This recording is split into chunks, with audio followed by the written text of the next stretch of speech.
முதல் செய்தி, இந்துக்களுக்கு இது ஒரு மகிழ்ச்சியான செய்தி. இந்து ஆலயங்களுக்காக போராடுபவர்களுக்கு இது ஒரு மன நிறைவை தரக்கூடிய செய்தின்னு தான் சொல்லணும்.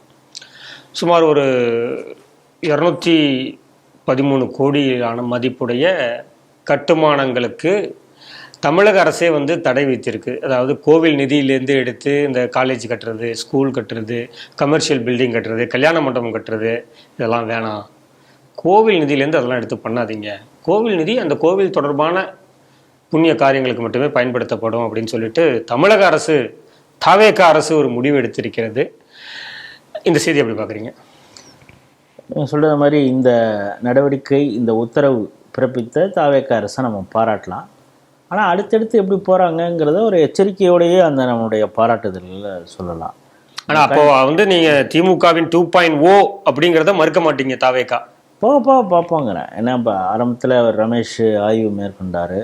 அந்த ஆய்வு ரீல்ஸ் போட்டு இது பண்ணார். கடைசியில் யாருக்கு உண்மையான இது கிடைச்சது அப்படிங்கிறது பார்க்கலாம். திருச்செந்தூரில் கடைசியில் அவர் பணியிலே இல்லை. அந்த யார் இவர் இனிமேல் பூஜைக்கெலாம் வரக்கூடாது அப்படின்னு சொன்னாங்க. அதுக்கப்புறம் அது சம்பந்தமாக அங்கே நடைமுறை எப்படி அப்படிங்கிறத நீங்களும் நாகராஜன் அவர்களும் கலந்து கொண்ட அரசு கையில் ஆலயங்கள் நிகழ்ச்சியில் கூட நம்ம பேசியிருந்தோம். கோயிலுக்கான நிதி, பக்தர்கள் செலுத்தக்கூடிய காணிக்கை, அது அந்த கோயிலுடைய மேம்பாட்டிற்காகவும் பக்தர்களின் வசதிக்காக மட்டுமே தான் பயன்படுத்தணும் அப்படிங்கிறத பல முறை கோர்ட்டு சொல்லியிருக்கு. நீங்கள் சொல்கிறது மாதிரி வணிக வளாகங்கள், அதாவது கமர்ஷியல் நோக்கத்தோடு கட்டக்கூடிய வளாகங்கள், இதற்கெல்லாம் தடை விதிக்கணும் அப்படின்னு சொல்லி ஏற்கனவே கோர்ட்டில் பல வழக்குகள் நடந்தது. உங்களுக்கே தெரியும், திருவண்ணாமலையில் வணிக வளாகம் கட்டக்கூடாது அப்படின்னு சொல்லி டிஆர் ரமேஷ் போன்றவர்கள் வழக்கு தொடுத்தாங்க, நிறுத்தினாங்க. நாங்கள் இனிமேல் வெளியில் எந்த கட்டடமே கட்ட மாட்டோம், வெளியில் தானே கட்டடம் கட்டக்கூடாது, ஏன்னா கட்டடம் கட்டினா தான் எங்களுக்கு கமிஷன் கிடைக்கும். அப்படிங்கிறப்ப கோயில் உள்ளே நாங்கள் கட்டடம் கட்டுறோம் அப்படின்னு. இது எதுக்குடா கட்டுறீங்க அப்படின்னா, இல்லை திருப்பதி மாதிரி அவங்கள நிறுத்தி பாக்ஸ் பண்ணி நாங்கள் அவங்கள அனுப்ப போகிறோம் அப்படின்னு. அதற்காக நீதியரசர்கள் நேரில் பரிசோதனை ஸ்பாட் விசிட்லாம் பண்ணது.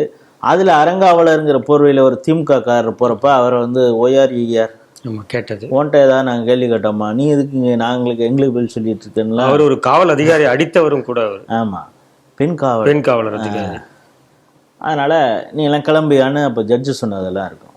பார்த்தீங்கன்னா 2024 சட்டசபையில் HRNC கீழே இருக்கக்கூடிய கோயில்கள், குறிப்பாக 27 கோயில்கள் கீழே 85 கோடிக்கு திருமண மண்டபங்கள் கட்டுறோம் அப்படின்னு அலேலுயா பாபு அடித்து விட்டார். சட்டசபையில் அடித்து விட்டதும் இல்லை, அதுக்காக அடிக்கல் நாட்டி பல வேலைகள் எல்லாம் தொடங்கலாம் அப்படின்னு இருந்தப்போ நம்மளுடைய ராம ரவிக்குமார் அவர்கள் அவங்க மதுரை கோர்ட்டில் ஒரு வழக்கு தொடுத்தாங்க. குறிப்பாக அந்த நிதி எங்கே இருந்தெல்லாம் எடுக்கிறாங்கன்னா, பழனியில் தண்டாயுதபாணி சுவாமி கோயிலேருந்து, அதுக்கப்புறம் திண்டுக்கல் அபிராமி அம்மன் கோயில், தாடிக்கொம்பில் இருக்கக்கூடிய பெருமாள் கோயில், இங்கே இருக்கக்கூடிய நிதியெல்லாம் எடுத்து நாங்கள் திருமண மண்டபம் கட்ட போகிறோம் அப்படிங்கிறப்ப ராம ரவிக்குமார் வழக்கு தொடுக்கிறாரு. அந்த வழக்கில் உயர்நீதிமன்றம் பல கேள்விகளை கேட்குது. பக்தர்கள் இதுக்காக தான் கல்யாண மண்டபம் கட்டணும்னா காசு போட்டாங்க அப்படிங்கிறப்ப இவங்களால அந்த அரசாணையை ரத்து செய்யணும் அப்படின்னு கோர்ட்டே கூட சொல்லுது. ஹைகோர்ட்டு சொல்லிட்டா நாங்கள் கேட்டுருவோமா அப்படின்னு சொல்லி சுப்ரீம் கோர்ட், அந்த சுப்ரீம் கோர்ட்லேயே யார் ரஸ்தோகி அவரெல்லாம் ஆஜராகிறார் அப்படின்னா அவருக்கு ஒரு நாள் ஒரு நிமிஷத்துக்கு பைசா. இப்போ அந்த பணத்தை நீ எங்கேருந்து எடுத்து கொடுத்துருப்ப? அதே கோயில் நிதியிலேருந்து. கோயில் நிதி, அதாவது கோயிலுக்கு எதிராக அந்த ஆகமமாக இருக்கட்டும், இல்லை அந்த நிதியை எப்படி செலவு செய்ய வேண்டும் அப்படின்னு ஏற்கனவே HRNC சட்டம் சொல்லி இருக்கிறது.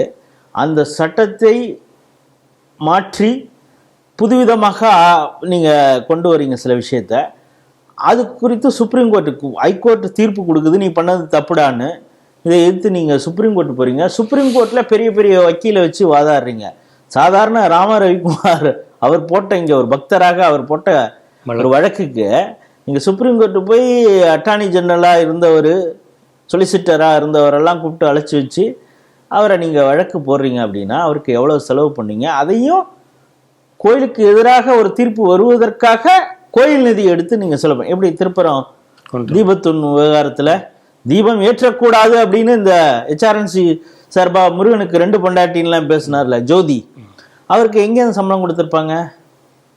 ஹெச்ஆர்என்சி அந்த கோயில் அந்த நிதியிலேருந்து, திருப்பரங்குன்றம் கோயில் நிதியிலேருந்து தானே எடுத்து கொடுத்துருப்பானுங்க. அவ்வளோ ஒரு கேடுகட்ட ஒரு துறையை தான் அப்பொழுது திமுக அரசு கையாண்டது. ராம ரவிக்குமார் போட்ட அந்த வழக்கு ஒரு பக்கம், இங்கே திருவண்ணாமலை டிஆர் ரமேஷ், இது போன்ற பல ஆர்வலர்கள், கல்லுக்குட்டை ராம கிருஷ்ணன் அவர் எவ்வளவு கேஸ் போட்டிருக்காரு, இது போல பல பக்தர்கள், ஜெகநாத் இது போல பல பக்தர்கள் வந்து கேஸ் போடுறாங்க. ஏன்னா இதில் எல்லாருக்கும் இதில் பங்கு இருக்கிறது. அதாவது ஹைகோர்ட்டில் போனால் சுப்ரீம் கோர்ட் வரைக்கும் அவங்க போய் வாதாடுறாங்க. தனக்கு தீர்ப்பு கிடைக்கணும், பக்தர்களுக்கு அந்த கோயிலுக்கு வந்து நியாயம் கிடைக்கணும் அப்படின்னு. இதில் பார்த்தீங்கன்னா இது எங்கடா இந்த திருமண மண்டபத்தை கட்டுவீங்க அப்படின்னா, பழனி பக்கத்தில் வந்து கொத்தளி அப்படின்னு ஒரு கிராமம் இருக்குது. அங்கே வந்து 2.94 ஏக்கர் நிலம் இருக்குது. அங்கே அந்த அந்த பரப்பளவில் நாங்கள் திருமண மண்டபம் கட்ட போகிறோம் அப்படின்னு சொல்லிட்டு அதுக்கு எதிராக தான் அந்த தீர்ப்பு. சுப்ரீம் கோர்ட்டில் இப்பொழுது கேஸ் நிலுவையில் இருக்கும் பொழுது இது போல் ஒவ்வொரு கேஸுக்கும் ஒவ்வொரு டாப் அட்வொகேட்டுக்கு வந்து லட்சக்கணக்கில் செலவு பண்ணணும் அப்படிங்கிறது யாரோ அட்வைஸ் பண்ணியிருப்பாங்க போல இருக்குது. கோயிலுக்கு எதிராகவே நம்ம இந்த வேலையை பார்த்துக்கிட்டு இருக்காங்கன்னு யாரோ ரமேஷுக்கு சொல்லியிருக்கலாம். அவர் வந்து அவர் எடுத்த டெசிஷனா, இல்லை விஜய் ஆரம்பத்தில் நம்ம இப்படி விளையாடுவோம், ப்ளே பண்ணுவோம், நம்மளும் தானே கொல்லூர் கோயிலுக்கு போகிறோம், திருச்செந்தூர் கோயிலுக்கு போகிறோம், கொஞ்சம் ஃபஸ்ட் எடுத்தேன் இப்படி ஒரு டிஃபென்ஸ் விளையாட்டு விளையாடுவோம், அதுக்கப்புறம் நமக்கு இருக்கார் சபாநாயகர்லாம் இருக்கார், அவங்க பார்த்துப்பாங்க, அவங்க வேற லெவல் விளையாட்டு விளையாண்டுப்பாங்க அப்படின்னு முடிவு பண்ணியிருக்காங்க. என்னதான் இருந்தாலும் இந்த முடிவுக்கு, உத்தரவுக்கு நம்மளுடைய பாராட்டுதல்கள்.